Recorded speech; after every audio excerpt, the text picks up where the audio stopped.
బొబ్బట్లకి పప్పు నానబెట్టాల్సిన అవసరం గూడా లేదు. అప్పటికప్పుడే చేసేసుకోవచ్చు. హలో! అందరూ ఎలా ఉన్నారు?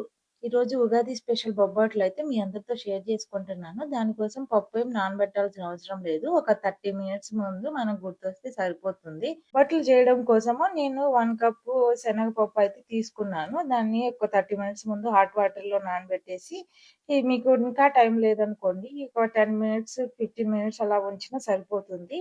నానబెట్టిన దాన్ని ఒక 5 విజిల్స్ అయితే ప్రెషర్ కుక్ చేసుకోవాలి. ఆ ప్రెషర్ పోయేంత వరకు అంతే వదిలేయాలి. ఆ గ్యాప్‌లోనే మనము పిండినైతే మిక్స్ చేసి పెట్టుకోవాలి. ఒక దాంట్లోని 1 కప్ కన్నా కొంచెం ఎక్కువ all purpose floor, pinch of salt, అలానే టర్మరిక్ పౌడర్ యాడ్ చేసి, చపాతీ పిండి కన్నా కొంచెం సాఫ్ట్‌గా మిక్స్ చేసుకొని, దాంట్లోనే కొంచెం ఘీ యాడ్ చేసి మొత్తం తడిపి పక్కన పెట్టాలి.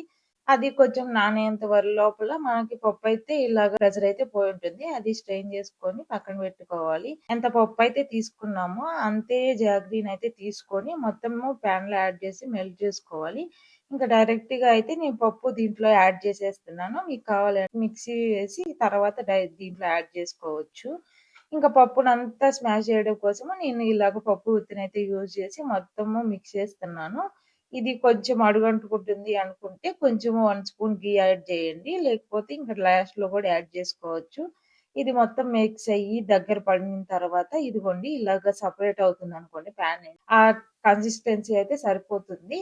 ఇంకా కూల్ అయ్యేసరికి కొంచెం దగ్గర పడుతుంది కాబట్టి ఈ కన్సిస్టెన్సీలో ఉన్నప్పుడు దాంట్లోనే కొంచెము ఇలాచీ పౌడరు, ఒక 2 స్పూన్స్ అలా ఘీ యాడ్ చేసి మొత్తం ఒకసారి మిక్స్ చేసుకొని పాన్ అంతా స్ప్రెడ్ చేసి 15 మినిట్స్ అంతే వదిలేయాలి కూల్ అయ్యేంత వరకు. నేను ఆ లోపలైతే వాక్‌కెళ్ళేసి వచ్చాను.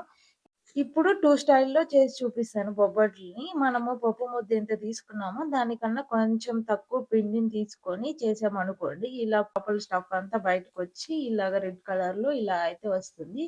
ఇలా నచ్చదు అనుకున్న వాళ్ళు మనం పప్పు ముద్ద ఎంతైతే తీసుకున్నామో సేమ్ అంతే ఈ పిండినైతే తీసుకొని చేసామనుకోండి, లోపల లేయర్ కొంచెం బయటకి కనిపించినట్లు ఇలా అయితే వస్తుంది. ఇలా 2 స్టైల్‌లో చేసుకోవచ్చు. మీకెలా నచ్చితే అలా అయితే ట్రై చేయండి ఇంట్లో మీరందరూ ఈ ఉగాదికి. ఈ రెసిపీ మీరు ఎంజాయ్ చేశారనే అనుకుంటున్నాను. Thanks for watching. Do follow for more videos.